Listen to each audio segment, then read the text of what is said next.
Good morning and welcome back to Miniature Monday here on Gaming with ADHD, where today we're going to be taking a look at the Danger Gals starter gang for Cyberpunk Combat Zone from Monster Fight Club and our Talsorian games. Now, this is a new set of 7 miniatures. It retails for about $50, depending on where you pick it up from, of course, and includes everything that you will need to play with the Danger Gals as an expansion to the Combat Zone starter set. Now, before we get started, do make sure you're subscribed to the channel. I try to put out a few videos each week covering all sorts of tabletop content, and I'd love for you to come along and see what we have to share. In addition, there are going to be links down below to Amazon and DriveThruRPG where you can. They are affiliate links, so it does give back a little bit to the channel if you choose to use them. Regardless, though, we're happy you're here and excited to show you what we've got. Now, what we're going to be looking at today is the miniatures after I've already completed assembly. Didn't think anyone would be that excited about looking at just the simple models from the package itself. But then we're also going to go ahead and take a look at the different cards that come in the box. But we'll do that after we look at the miniatures. Now, they are going to be close-up miniatures. I'll just kind of give you my my thoughts on what it was like assembling them and how I think they came out, and then we will go from there.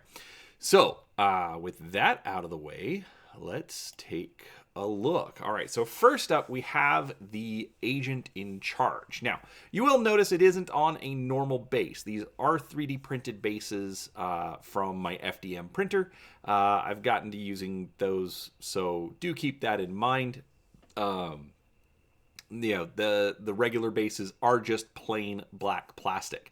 Now, in my case, the official bases are actually a little bit bigger. These are 25 millimeter or 1 inch bases, and the official ones are about 27 millimeters. So do keep that in mind. They're not exactly 1 inch bases. But in my case, I have a bunch of gangs, so I'm mostly just going to be playing at home. Anybody who wants to play will just probably use my stuff, so it's not really going to impact it. So just something to keep in mind. But overall, for the agent in charge, I really like this model. As with all of the Monster Fight Club miniatures, there's a lot of really, really good detail that they're getting out of the CO cast.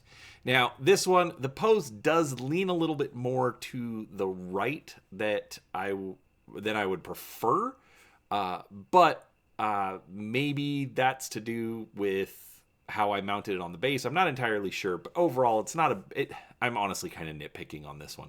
But other than that, like I said, it looks good. You can see the hair, you can see some of the detail on the boots. There's lots of little details that does come through and does show up. I do hope it will show up just as well when I actually paint the model, but obviously I've got to get to that. So that is the agent in charge, and let's move on to the next one. All right, now for our next model, we have Bengal. This is the rocket launcher of the Danger Girls. And this one, it's not bad. There's some issues that I do have. Overall, the details look fine. But as she comes around here, you can see that there are some casting issues in the trench coat.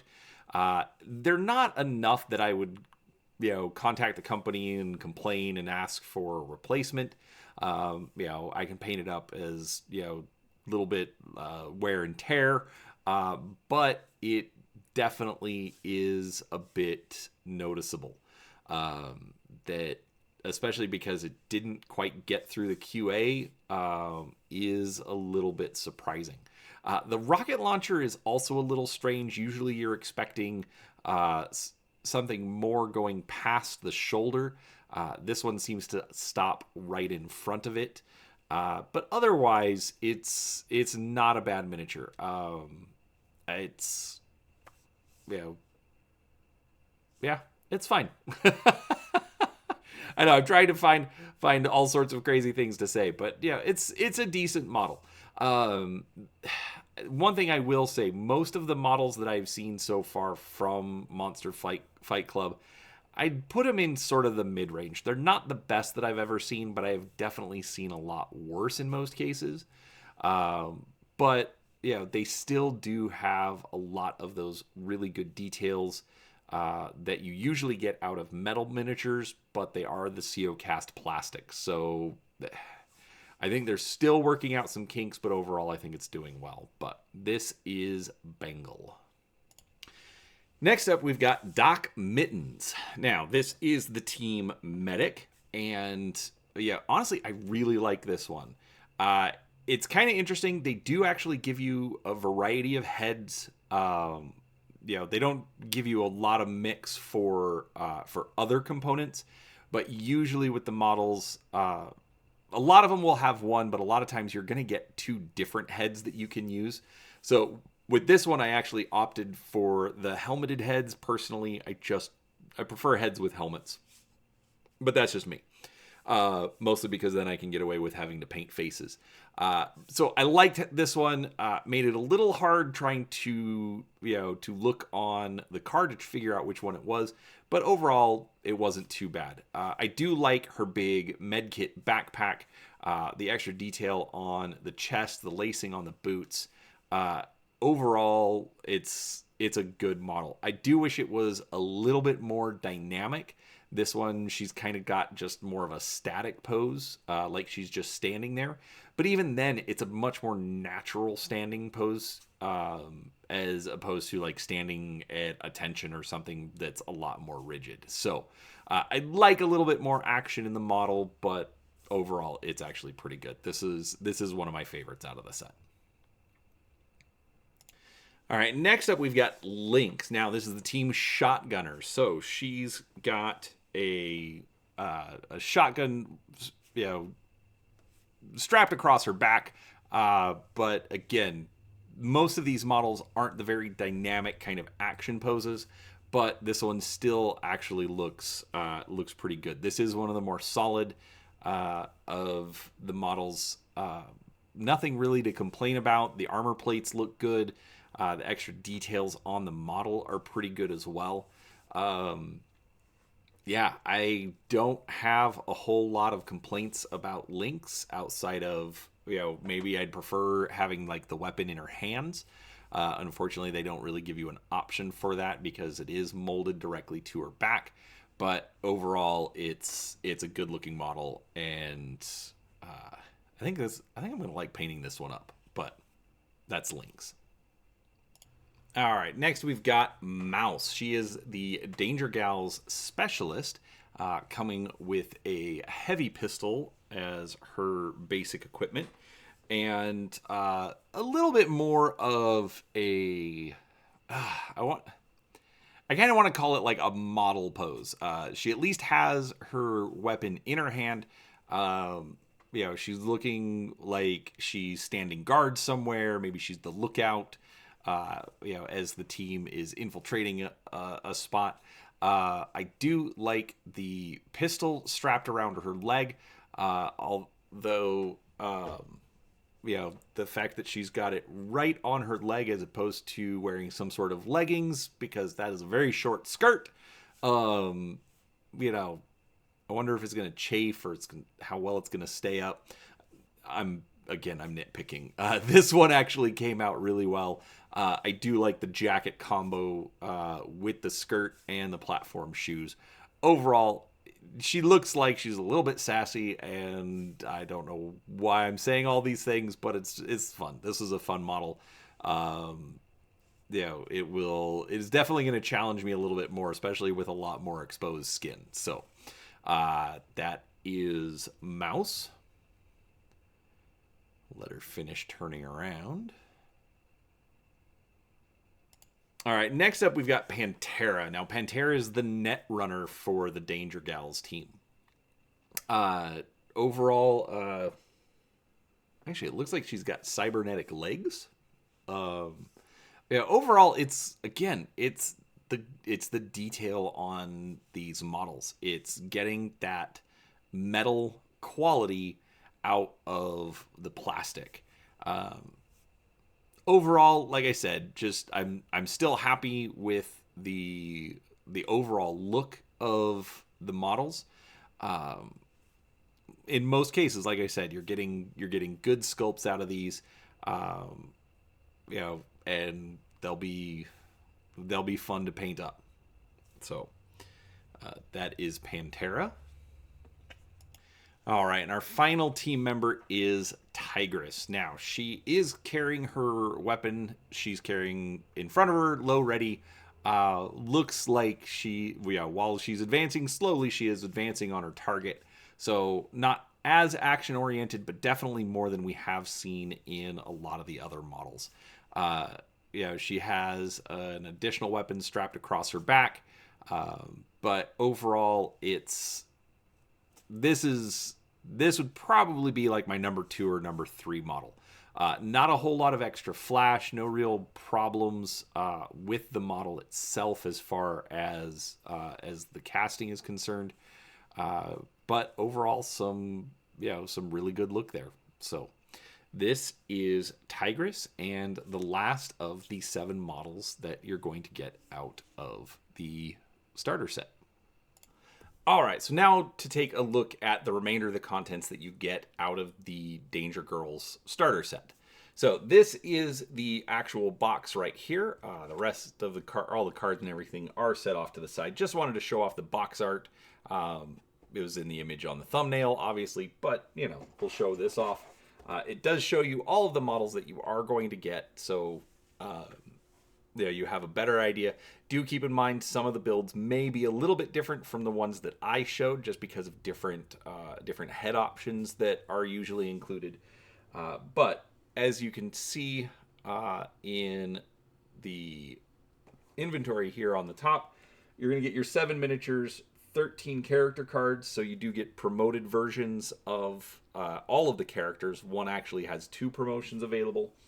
A scenario card, 5 unique program cards, 21 objective cards, 35 gear cards, and 40 loot deck cards. So again, for playing campaigns, you can have additional loot, additional gear that you can put in for doing your upgrades. So we'll start with the small cards first. So we've got the 5 custom program cards: falsified info, spread out, homing beacon, overlock, and take you with me. Obviously double-sided. I'll be honest, I still haven't had a chance to play the game, so I'm not entirely sure on all the details, but I wanted to at least show it off and let you see what you're going to get inside. All right, we then have our gear cards. So we've got frag grenades, flashbangs, smoke, air hypo, so for healing your models, Kevlar armor, SMG, sniper rifle, shotgun, heavy pistol, silencer, Militech Crusher SSG, single shot RPG, cyberdeck, light armor jack, assault rifle, tsunami arms helix, chem grenade, neuroactive grenade, grenade launcher, flamethrower, caltrops, Tektronica microwaver. Sounds like it would be something out of a dance club. Med scanner, shrieker, heavy armor jack, incendiary rounds, rocket launcher, neural enhancers, advanced targeting matrix, and Constitution Hurricane assault weapon. Whew, that is a lot. Actually, it is marked for Danger Gal's gear.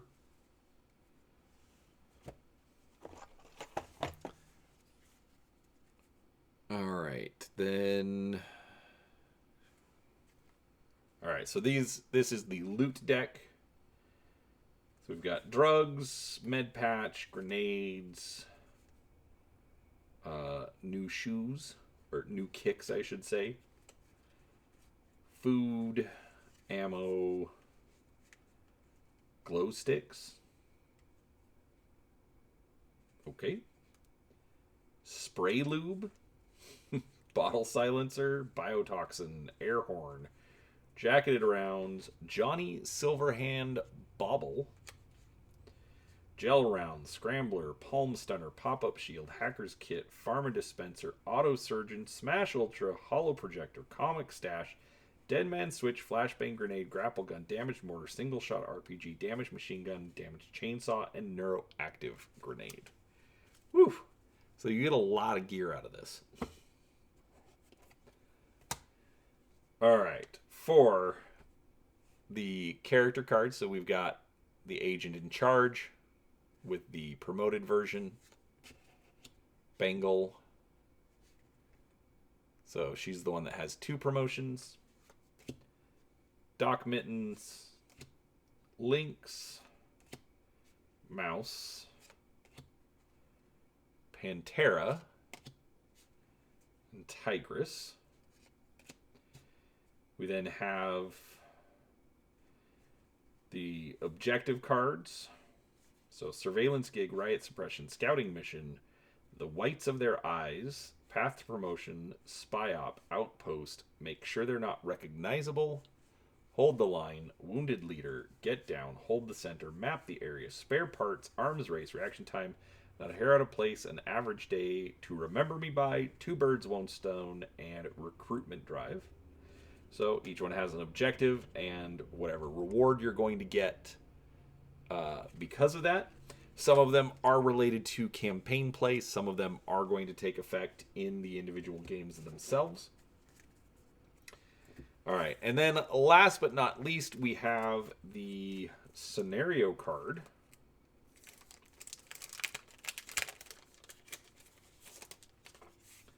All right, also, real quick, all of these cards, linen finish, very nice.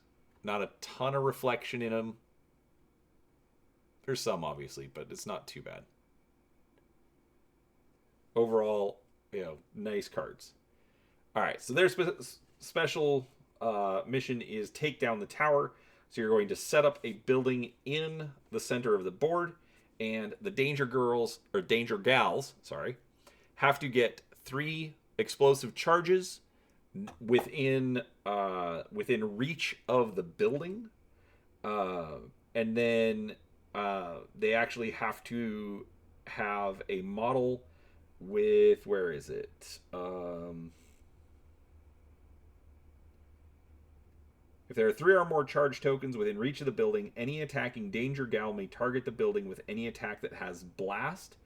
And so basically that'll take out the building in the middle of the board and cause the danger gals to win. So if the danger gals win, they win the campaign. If the defender wins, they get to promote 2 characters. So that's your new scenario. Overall, Danger Gals was probably one of the better sets to put together. They were relatively easy. Most of it just was installing heads, but other than that, it was they were pretty easy. They actually work well, and yeah, so they'll be fun to paint up and come back. I'm not exactly sure when I'm going to start, but make sure you're subscribed to the channel because I do paint models usually 1 or 2 times a week, and definitely going to be putting Combat Zone into the rotation and work on the 8 different gangs that I have. So there's going to be a lot of Cyberpunk content coming up. So with that out of the way, thank you so much for watching. If you enjoyed the video, please do give it a like, subscribe to the channel, and share it with your friends if they're thinking about picking up the Danger Gals set for Cyberpunk Combat Zone. But other than that, thanks for watching, and we'll talk to you next time.